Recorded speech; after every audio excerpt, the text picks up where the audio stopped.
दावत इस्लामी की शोभा FGRS के तहत 3 दिन का मजली काफिला सूबेदारों में आया हुआ है और यहाँ पर FGRS के तहत इमदादी सामान जो है पैकिंग का सिलसिला जारी है। करोड़ों की इमदाद हो रही है।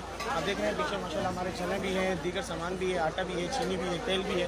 ये भी पैक होगा और पैक होकर वहाँ लेकर जाएंगे कि जहाँ पर जाकर अभी तक के लोग पहुँचे नहीं हैं, बस्तियाँ डूब गई हैं और जाने का रास्ता भी नहीं है, तो भी वहाँ लेके जाएंगे। आइए देखिए क्या क्या सामान हम पैक करेंगे।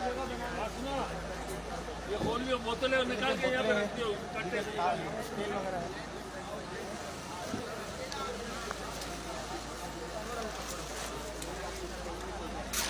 माशाल्लाह चावल वगैरह हमारे अब्दुल अजीम भाई फराज भी माशाल्लाह ये दूध